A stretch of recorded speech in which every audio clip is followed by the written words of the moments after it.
Assalamualaikum warahmatullahi wabarakatuh. Selamat pagi murid-murid semuanya. Pada hari ini kita akan belajar mengenai metabolisme. Nah, sebelum memulai kegiatan kita pada hari ini, marilah kita berdoa menurut agama dan kepercayaan kita masing-masing. Berdoa, mulai. Berdoa tak pernah selesai. Nah, setelah berdoa, kita akan melihat video mengenai metabolisme. Nah, untuk videonya sendiri, murid-murid semua dapat melihat sebagai berikut.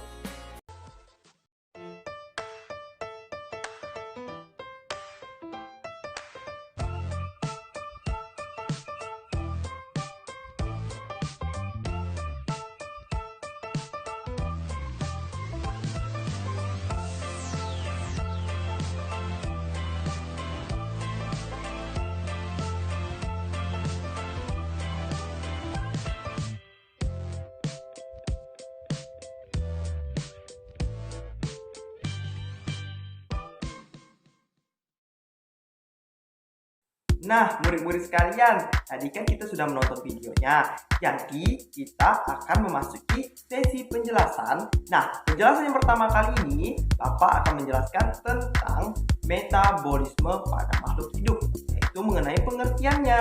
Nah, apa sih itu metabolisme? Metabolisme adalah sebuah reaksi yang terjadi di dalam organisme, termasuk yang terjadi di tingkat seluler. Metabolisme disebut sebagai reaksi enzimatis karena menggunakan katalisator enzim. Secara umum, metabolisme memiliki dua arah lintas reaksi kimia organik. Nah, apa saja itu?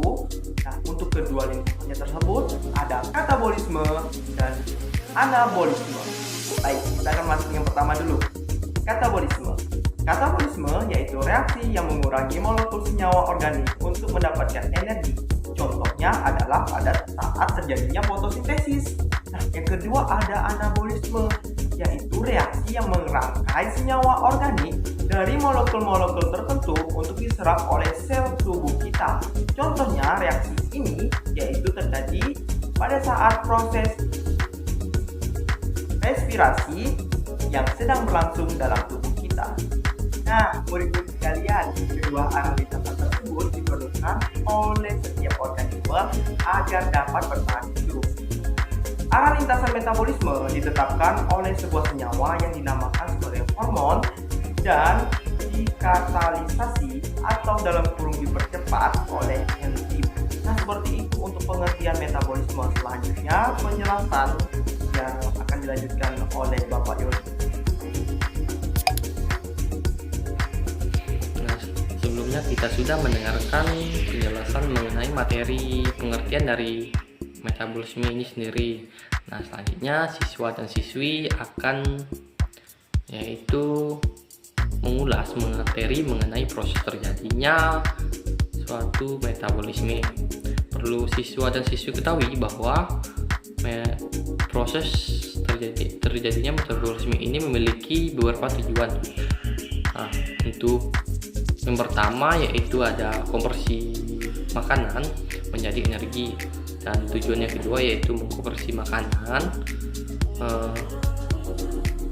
atau bahan bakar yang menjadi bahan penyusun protein sendiri. Dan yang ketiga ada sebagai pembuangan limbah nitrogen, di mana reaksi yang dikatalis oleh enzim ini akan memungkinkan organisme dapat tumbuh dan berkembang biak dan mempertahankan strukturnya dan merespon lingkungannya. Nah, perlu kalian ketahui bahwa berdasarkan tujuannya, metabolisme ini dibagi menjadi dua bentuk, yaitu yang pertama ada anabolisme dan yang kedua ada katabolisme. Nah, perlu kalian ketahui siswa dan siswi sekalian bahwa proses metabolisme ini pada makhluk hidup terdiri dari tiga bagian. Yang pertama ada metabolisme karbohidrat, dan yang kedua ada metabolisme lemak, dan yang terakhir ada metabolisme protein. Untuk metabolisme karbohidrat ini merupakan yaitu penguraian atau katabolisme, sintesis dalam kurung anabolisme, dan perubahan bentuk karbohidrat dalam tubuh organisme. Bentuk karbohidrat yaitu yang pertama ada glukosa, di mana glukosa ini akan diuraikan menjadi senyawa gula sederhana yaitu monosakarida. Nah, pada saat kita makan, perlu siswa-siswi ketahui bahwa proses makanan yang kita makan sehingga akan dicerna dalam tubuh, karbohidrat ini akan melalui proses hidrolisis, yaitu proses penguraian menggunakan bantuan air. Pencernaan karbohidrat tersebut terjadi dengan cara mengurai senyawa kompleks polisakarida menjadi senyawa sederhana monosakarida.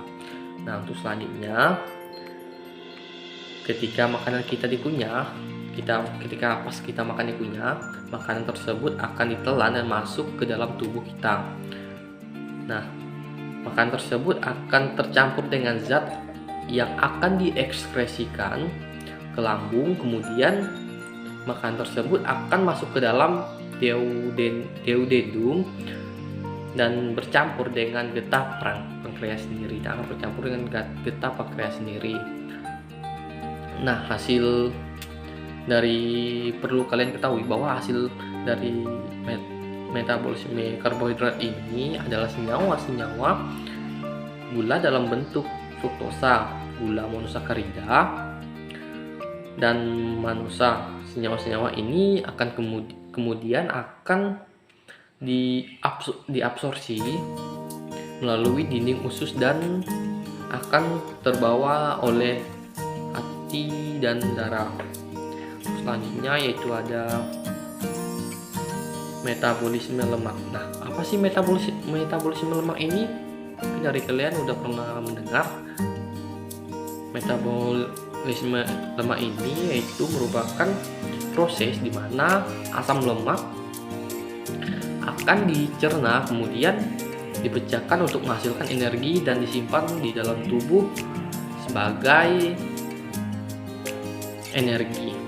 Proses metabolisme ini terjadi di dalam usus dan dibantu oleh enzim-enzim yang berperan dalam proses metabolisme lemak sendiri. Nah, untuk ukuran butiran lemak yang lebih kecil akan memudahkan proses hidrolisis lemak oleh lipas yang diproduksi pankreas. Proses metabolisme sebagian besar akan menjadi dalam usus, namun juga dapat menjadi untuk yang terakhir siswa-siswi sekalian, yaitu metabolisme protein. Metabolisme protein ini merupakan proses kimia dan fisik yang mencakup pada perubahan anabolisme. Protein ini menjadi asam amino dan penguraian dalam kurung katabolisme asam amino pada protein.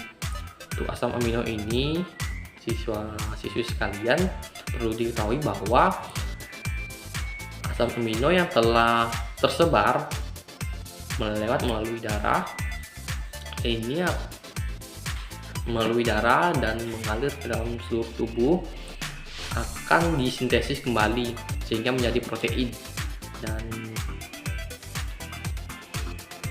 protein ini berfungsi untuk mempertahankan fungsi sel-sel yang masih normal. Nah, sekian pembahasan dari Bapak. Mungkin ada yang mau ditanyakan, silakan, dan semoga materi yang disampaikan oleh Bapak sendiri bisa dipahami kalian. Sekian dari Bapak dan terima kasih.